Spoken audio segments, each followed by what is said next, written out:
Le damos la bienvenida a las personas que se conectan a esta hora al live de Consultorio Jurídico, una alianza entre el tiempo y la Universidad Libre para brindarle asesoría legal a nuestros usuarios. Hoy nos acompaña el doctor Juan Alberto Torres, él es especialista en Derecho Público y magíster en Derecho Procesal. Doctor, bienvenido. Diana, es un gusto saludarte, amable audiencia, un gusto saludarlos en este Facebook Live. Dice el dicho que es mejor un mal arreglo que un buen pleito. Y precisamente hoy ese es nuestro tema, el proceso de conciliación como una alternativa a la solución de los conflictos que se puedan presentar. Entonces, jurídicamente hablando, para empezar, doctor, ¿qué significa un proceso de conciliación? ¿Cómo se lleva a cabo este proceso? A ver, Diana, lo primero que tenemos que tener en cuenta es que la conciliación es un medio alterno de solución de conflictos, en el cual las partes, bajo su mutuo acuerdo de voluntades, deciden ellas mismas resolver su contienda, disputa o litigio sin necesidad de un tercero que puede llamarse juez o conciliador. Entonces, en ese evento, las partes deciden no acudir a la jurisdicción, sino acudir directamente a solucionar su disputa sin necesidad de trámites judiciales. ¿Qué tipos de conciliación hay? Existen dos tipos de conciliación, la conciliación extrajudicial y la conciliación judicial. Extrajudicial por fuera de un proceso y judicial a través de un proceso. Ejemplo, por decir algún proceso ejecutivo, un proceso de responsabilidad civil. Hay internamente en unas audiencias especiales existe la oportunidad para poder conciliar y esa se llama conciliación judicial. ¿Quién puede presentar una solicitud para conciliar? Dependiendo el tema, cualquier persona la puede presentar. ¿Cuál es el fundamento jurídico de una conciliación? Debemos de tener en cuenta que según la especialidad, sea laboral, familia, administrativo, cada una tiene unas normas especiales, pero la conciliación en general está regida por la Ley 640 del 2001. ¿Ante qué instancia se debe iniciar un proceso de conciliación? Es importante tener en cuenta, apreciados amigos, que dependiendo de la especialidad podemos mirar, por decir algo, si por decir algo tenemos un problema con el Estado, con el gobierno, tenemos que agotar una conciliación.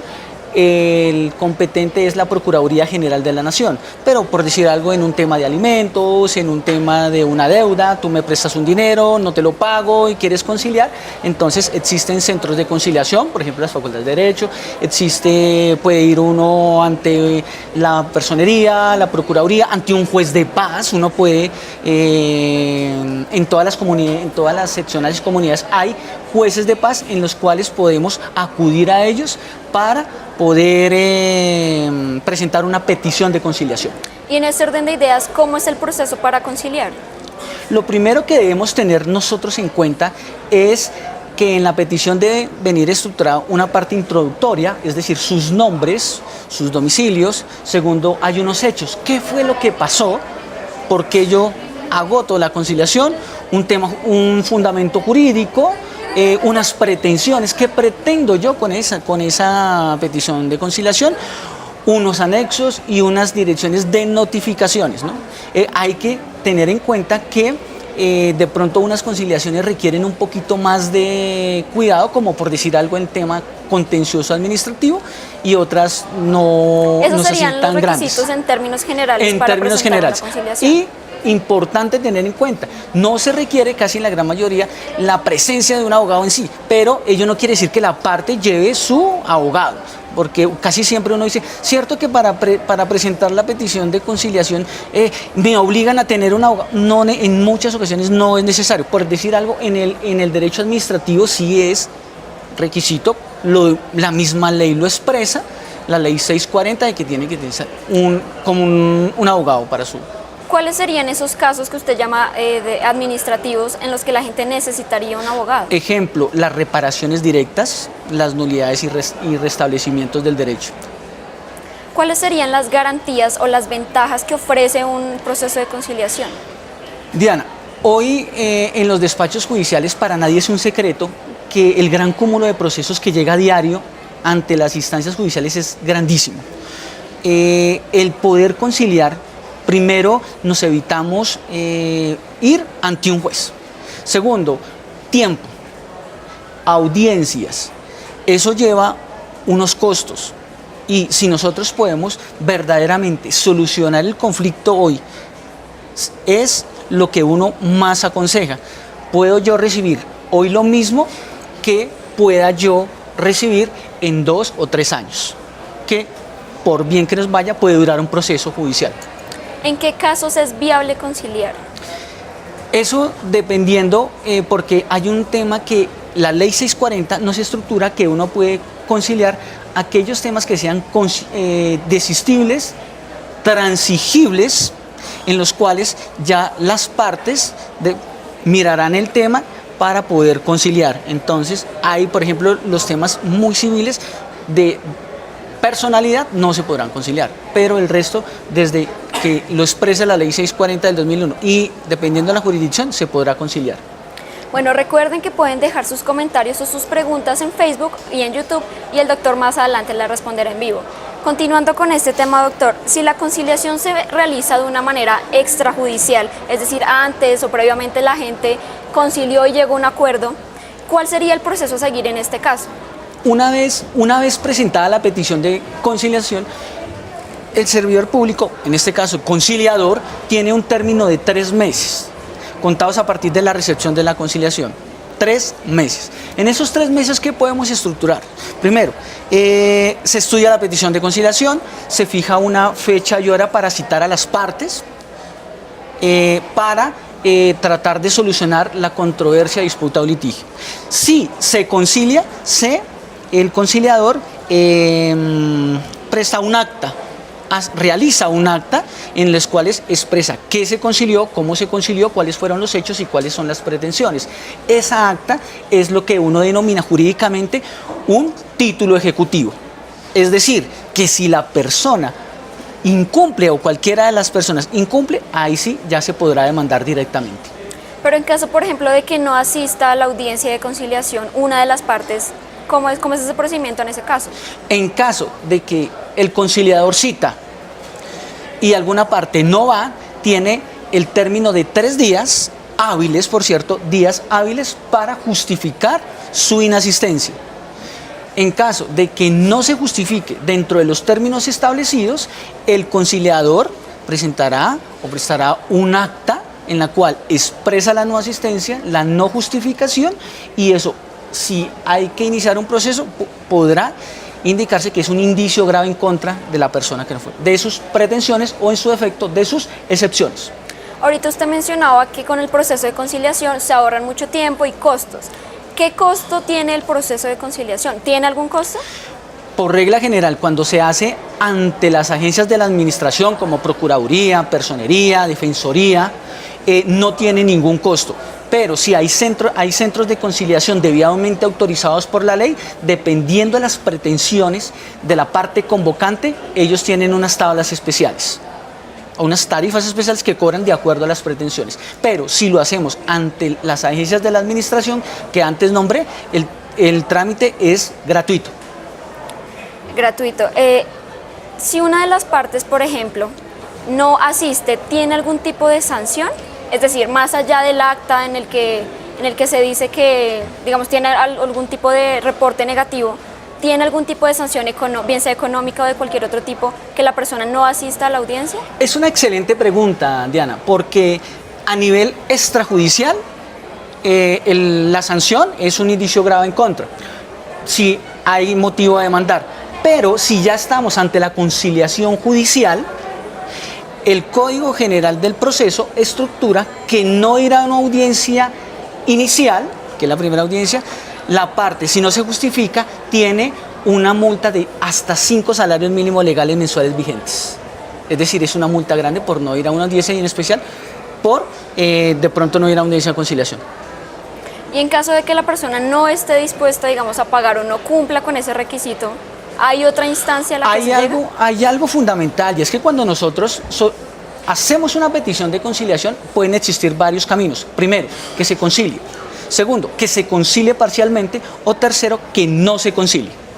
No es obligatorio, como uno muchas veces ve, que se presenta la petición de conciliación y dicen, usted tiene que conciliar, porque es que si no lo vamos a multar, le voy a quitar su casa, no. Entonces lo constriñen a la persona, o sea, quebrantan a la persona para que concilie y muchas veces no es así. Entonces no es que diga uno que el hecho ya de sentarnos sea obligatorio para poder conciliar algo.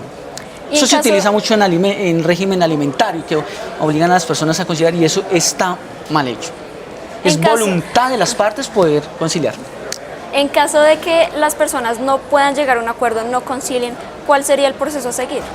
El conciliador expide su constancia y ya quedará a voluntad de la parte si desea acudir o no a la jurisdicción para iniciar un trámite procesal o un proceso. Bueno, saludamos a las personas que nos están viendo en vivo. Vamos a proceder a responder algunas de las preguntas que nos han dejado en el live. Dice Lucecita Mercado, ¿dónde puedo acudir para realizar una conciliación? Puede ir primero, cualquier centro de conciliación de una universidad, si no supera los límites establecidos, son 10 salarios, puede ir ante la personería, ante la procuraduría, cualquier centro de conciliación debidamente autorizado particular. Entonces puede acudir, puede ir ante un juez de paz. En todas las localidades, vuelvo y repito, existe la figura del juez de paz. El juez de paz no cobra, es un servicio gratuito que se le presta a la comunidad, lo regula la ley 497 del 91. Entonces, ahí podrá presentar su petición. Bueno, Edwin Ortiz pregunta, ¿me pueden hacer cobro ejecutivo sin previa conciliación? Hay que tener en cuenta algo. Hay algunos procesos que la ley 640 del 2001 en su artículo 35 dice requisito de procedibilidad. ¿Qué significa eso? De que en algunos procesos, si no se intenta la conciliación, no puedo demandar. A su vez, hay un tema que se llaman las medidas cautelares y el Código General del Proceso estructura que si la parte demandante solicita medidas cautelares ya no requiere la conciliación como requisito de procedibilidad. Para el tema de los procesos con tendencia ejecutiva, en el caso de Edwin, si la parte demandante presenta una medida cautelar, ejemplo, un embargo, por ejemplo, un embargo del vehículo, entonces ya no se requiere la conciliación, no es requisito de procedibilidad. Volviendo a lo que usted decía hace un momento, ¿cuáles serían esos requisitos o esos procesos en los que es necesario conciliar primero? Todo lo que tiene que ver con el régimen de familia, ejemplo, custodias, visitas, régimen alimentario. Entonces recordemos que hay diferentes clases de alimentos, aumento, fijación, exoneración. Eso requieren unos requisitos de procedibilidad obligatorios que lo trae la ley 640 de 2001 en su artículo 35 al 38. Bueno, por otra parte, Laura Patricia dice, yo hice 5 demandas y me dijeron que solo se podía hacer hasta que él fuera. ¿Qué debo hacer? 5 demandas y... Hasta que la otra persona con la que necesita conciliar acudiera a la conciliación. ¿Qué debería hacer en este caso? Si la persona va en 5 veces en las que no se ha presentado. Hay que tener en cuenta algo. Una cosa es demanda y otra cosa es petición de conciliación. Porque al haber demanda, estamos ya ante un tercero que se llama juez o puede ser árbitro o conciliador. Pero si estamos hablando ante petición de conciliación extrajudicial, entonces hay un convocante y hay un convocado. En algunos eventos uno puede saltarse el trámite conciliatorio si, por decir algo, desconozco el domicilio o residencia de la persona que voy a citar. Entonces ya puedo demandar directamente y ningún juez de la República podrá rechazarte de plano eso. Edgar Delgadillo pregunta, ¿cuál es el proceso cuando se incumple lo pactado en la conciliación? Como anteriormente lo mencioné, una vez se concilia, eso tiene firmeza jurídica. Nosotros los abogados llamamos cosa juzgada, material. En ese evento, lo que nosotros pactemos en ese documento que se llama acta de conciliación forma un título ejecutivo. Es decir, así en un ejemplo, es como tener un pagaré que tiene firmeza. Entonces, si me incumple la parte, procedo a iniciar un proceso con tendencia ejecutiva. ¿Qué quiere decir eso? Porque hay una certidumbre del derecho pretendido y esa certidumbre me la da el acta que expide el conciliador. Bueno, hemos llegado al final de la transmisión. Doctor, muchas gracias por venir. A ustedes gracias por su sintonía. Recuerden que pueden encontrar este y otros temas ingresando al tiempo.com en la sección Justicia, Servicios. Que tengan buen día.